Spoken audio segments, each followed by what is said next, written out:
Hey everyone, Vincent with Slash Gear here. I'm about to test drive the new Spark EV. Is there a way to... Yep. Oh, from the bottom. Gotcha. Thanks, Trista. No problem.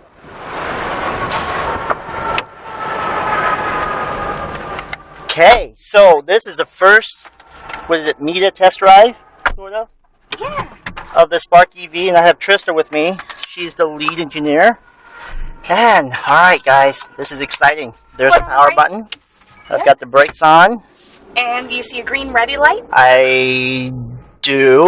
That means the car is ready to go. Okay. Car is on.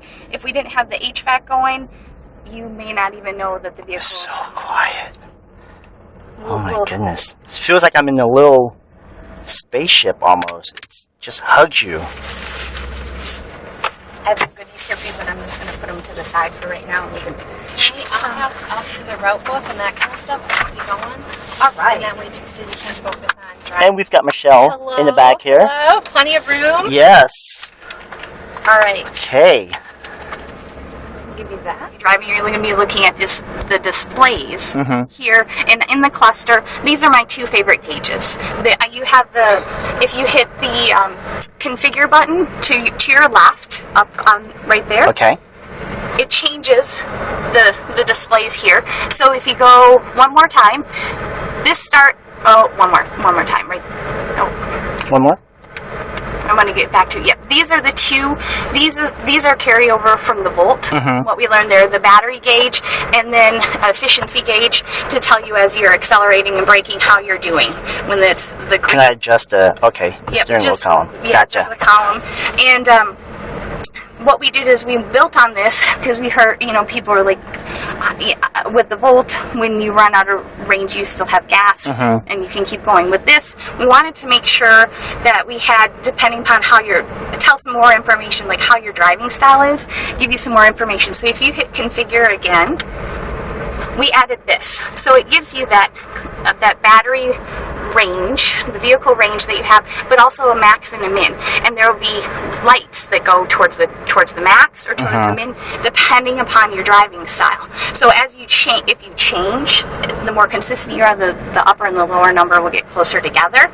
And then if you change your style, then it'll start showing you a trend towards a higher or lower number. Gotcha. And that 69, we can go, if we drive like we've been driving the vehicle, and you don't get into a vehicle, you own it, so you know how you've been driving your vehicle. You get in and drive like that, you can go 69 miles, no doubt about it.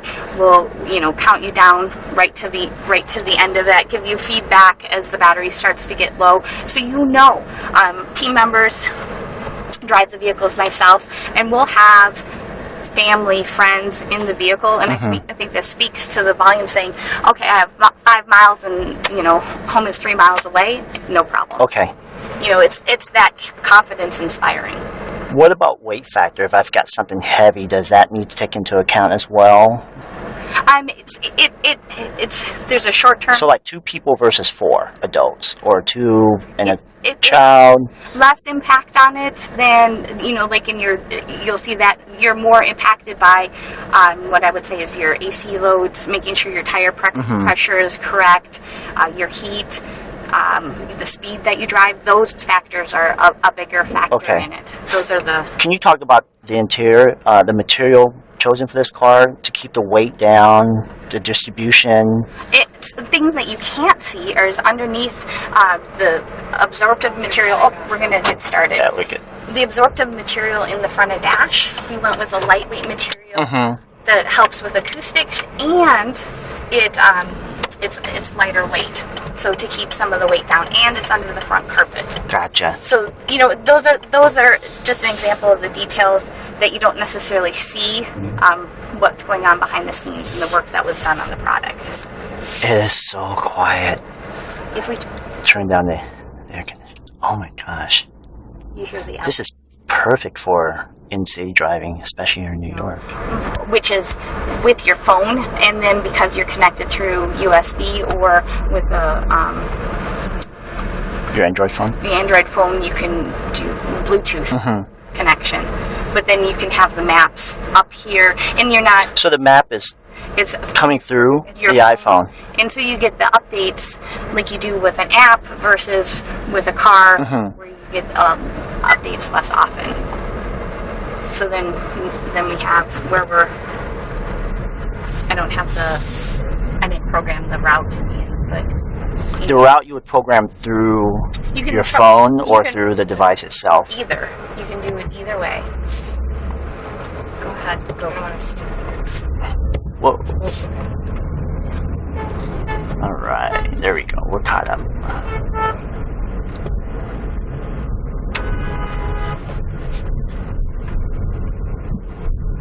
A lot of, like a new car in New York City, a lot of data information going on. So.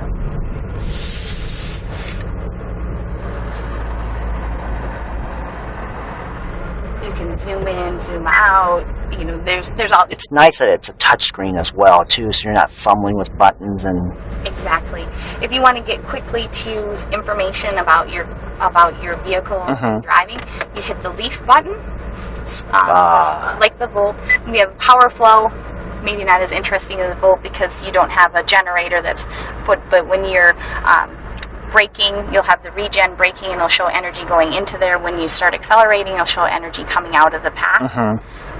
Charging options, you know, if you're doing your portable cord set, what your charge level is, because you have two different ones, because where you're plugging in may not have as high amp service, so we don't want to keep on blowing breakers. We have that capability. 240 charging, which is what we recommend for like a home hardwired installation, and it's you get a voucher when you get your vehicle to have one to get the 240 station charged at your home location, because that's where you are most often. Right. Then and you can put that indoor in your garage, or it does it have to be outside? Nope, it can indoor. I have one in my house or in my garage, and plug in, and I have friends that show up. Can I use your charger? Yeah, I want to get behind this. Okay. Yeah. Oh. Whoa. Good brakes. Good brakes. I was trying to avoid him. Yep. He wasn't letting me over, so, you know. It's a cabbie. So right now, we were running the climate settings without much driving, so it's saying 5% of the energy you've used so far is going to your climate setting. Driving accessories, battery condition, if you have to condition the pack, it'll tell you since the last full charge. So if you don't charge completely, it won't reset. So we had a full charge, and this is how we've been using. Are there certain number of cycles you can go through with the battery before you have to replace it, or that's not even a concern? We've tested it. Our warranty is California's 10 years, 100,000 miles, and 8 years, 100,000. There's different warranties, but 10 years, 100,000 miles. There is some. Your battery doesn't have the full capacity after 10 years, just like your cell phone. You don't expect, but we have an expected life, and we warrant. 10 years is a long time. Wow. Most warranties don't even cover 7 years in a regular car today. So, and in case there's something faulty, that can easily be replaced through the warranty. Yes, exactly. So that I think that speaks to the volume, the testing that we've done, and that we stand behind our product. So the other screen that we have here is energy history. So these are 5-mile increments, so it's miles. First one in is the first one out. So it comes in here, and you keep on building it. You can reset it, but it's showing you what your average miles per kilowatt hour. So in 5 mile, on a 5-mile average, you keep on adding these in, you can see how you're driving. So did you have a very aggressive drive? I sometimes look at it when someone's... It helps you kind of normalize your daily driving commute to help maximize. To understand, in your prediction and where you headed with the information. There's also energy tips that we have here, driving style, climate settings, vehicle charging, that you can go through.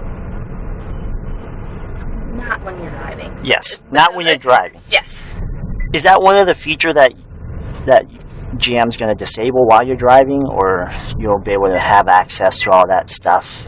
the information is available in, it might be your passenger that's reading it, so that there's certain things that we give you an option to do. There's other things that will limit your ability.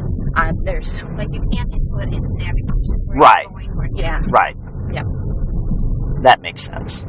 So, but a good things to take a look at when you're traffic, or you're parking, waiting for someone. And once you get to know your vehicle, you won't have to use it as much. Exactly. I love the fact that the font is big and it's easy to just reach for. AM, FM, XM. Telephone, you can Bluetooth connect your phone book, things are here, you're bringing it with you, so it's connected to the iPhone in the car, so it doesn't, obviously not my phone book, but you can Bluetooth connect to your Android phone. Do you have more than one phone connected? If it's an iPhone and you're connected to the wired, yeah, but you can do it with Bluetooth as well. Yes. All right, we're gonna turn left up here onto the Manhattan Bridge, so we're gonna kind of do a. So then climate settings, so you can change modes here.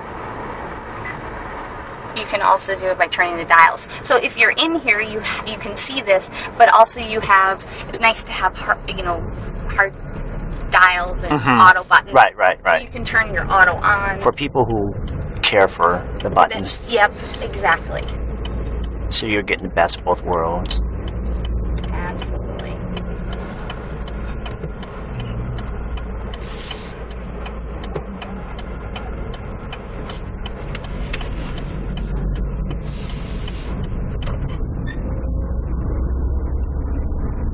Everything's here, and some things are, the electric, the same thing that you can get with the Leaf, you can also get through this. I like having the quick button here. So that brings you back to the command center almost right away. Yeah, wherever you were last. Does it remember wherever you were last, or does it go back to the home screen, if there is one? This is the home screen. The Leaf brings you back to the last screen that you were in here. If you hit it again, it cycles through these series. Do we need to let them over? Well, yeah, we can let them over after.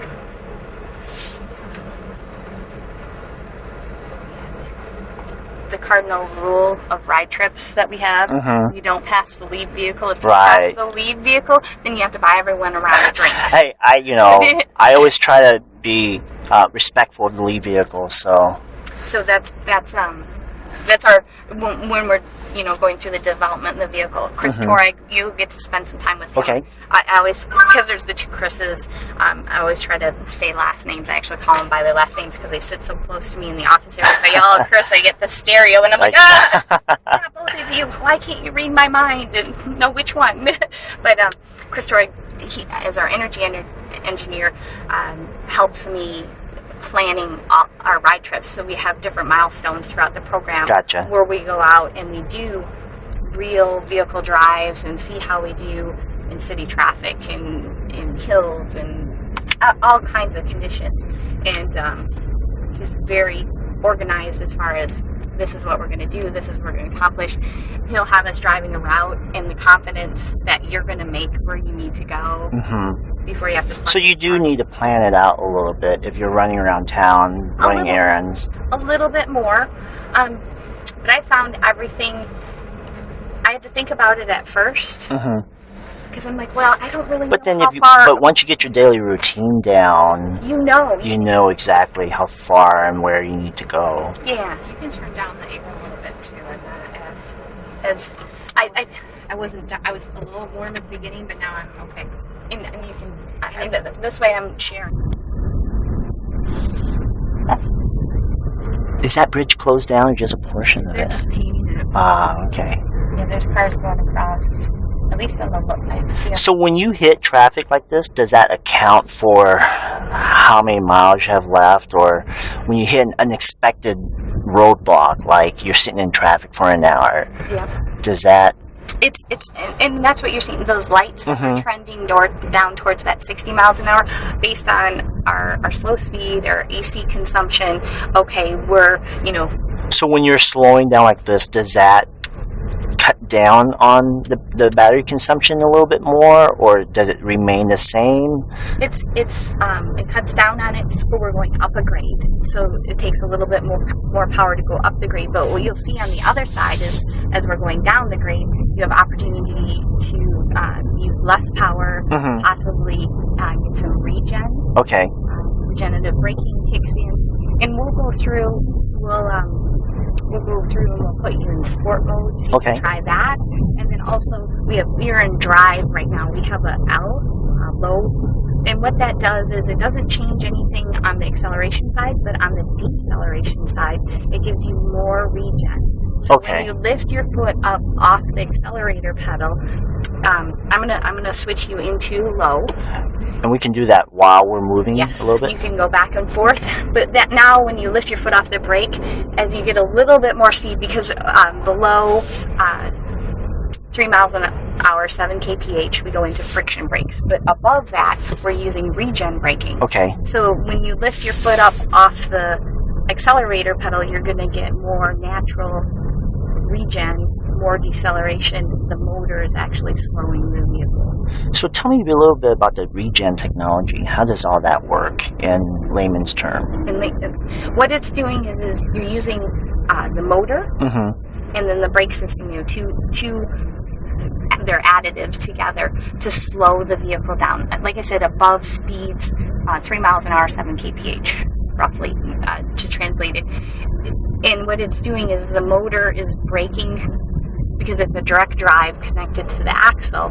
So it's the motor's you're spinning that to slow the wheels down and putting the energy back into the battery. So it makes the vehicle more efficient, giving you total range, knowing that no one gets in the car, starts driving for the most part, and then just stops. You stop and start. So on stops, normally if you just use friction brakes, all of that energy is wasted in heat. Right. So this way we're recapturing it, more of that energy. About 98% of your stops, you're recapturing energy. Well, they just figured out the pedestrian front. It's a carryover from the volt function. So if you pull back on the stock, this stop. Pull back. Oh. So you can wave to your friends. It's a safety. Oh, that's cool. Okay. Yeah. That's fun. We at Volt, they actually work with deaf and hard of hearing safety council to pick the noise that wouldn't scare people. It's a subtle. Yeah. It's not so. I like that. That's just it's very the devil's in the details, and I really like how everything's laid out. I mean, this is for like if my kids were older and they were going to school or not, this would be like a perfect vehicle for them. Cuts down on gas. I mean, you limit their range of driving. I mean, it's perfect. And OnStar will give them that added safety, and I know where they're at. Is that the parking brake, by the way? Yes, electric park brake. So cool. And pull up to turn on, push down to turn off. So when I park, do I need to set it, or? You have a park pawl so the motor engages. If you're on a steep hill, obviously, that's the same places that you'd apply a park brake. Is it a rear wheel or front wheel drive? Front wheel drive. Yeah. Okay. The nice thing with the park brake is if you apply it and then you forget that you have it on, it does have a drive-through option. It realizes you're in drive. And it just releases on its own. Oh, that's smart. I don't know how many times I've done that with my truck. And you're like, it's like, did I just do that? Yeah. So if you hit the configure button, I'm going to have you. Okay. One more time. One more time. There. Now we can see power. So it's regenerating. No, wait. It's not regenerating. It's taking power. But then when you lift your foot on, you'll see the regen. And I you can see. feel it a little bit more in low.